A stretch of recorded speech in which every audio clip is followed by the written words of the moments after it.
Okay, so let's make a full breakdown of the situation that we currently have for AUD USD.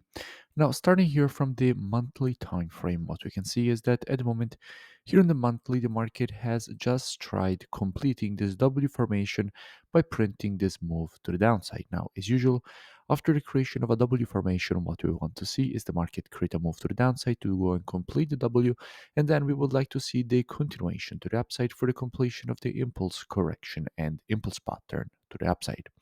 Now, dropping down on the weekly time frame, what do we see? Now, here on the weekly time frame, we can see how at the moment we are testing a quite strong level of previous weekly resistance, which is now turned support and demand here. Now, in general, after an impulse, if you want to measure the correction, you have to take your Fibonacci from the low to the high of the impulse. And if we do that, we can see how the market has just tested its zone, which is in between the 50% and 0.618 golden ratio of the Fibonacci taken on this weekly impulse, which is a quite strong level of support and demand, which we do expect this market to reject to the upside.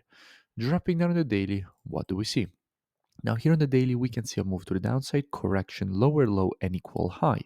Now, in general, when you see impulse correction, lower low, and equal high, after that, what you usually expect is a correction and then the continuation, basically for the creation of this inverted head and shoulders.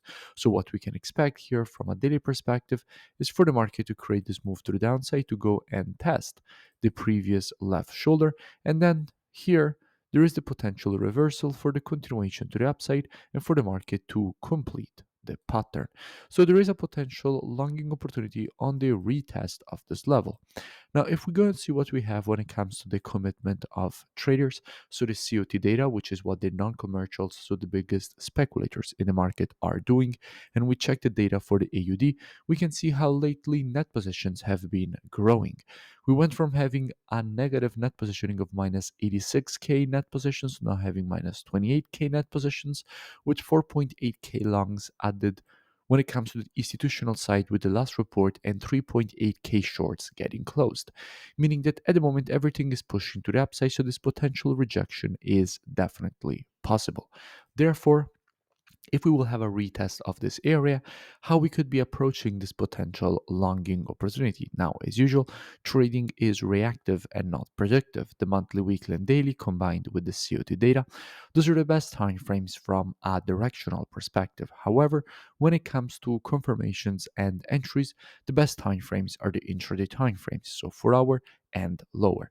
Therefore, what we could be doing is monitoring price action from an intraday perspective during this move to the downside, waiting for the market to shift from an intraday bearish market as we have right now to an intraday bullish market. And if the market would shift from an intraday bearish to a bullish market and provide to us one of our valid entries at that point, we could be looking for this potential move to the upside for the completion of this impulse correction and impulse pattern to the upside.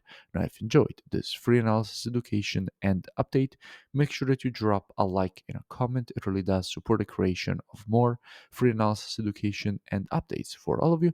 And I will see you in my next breakdown.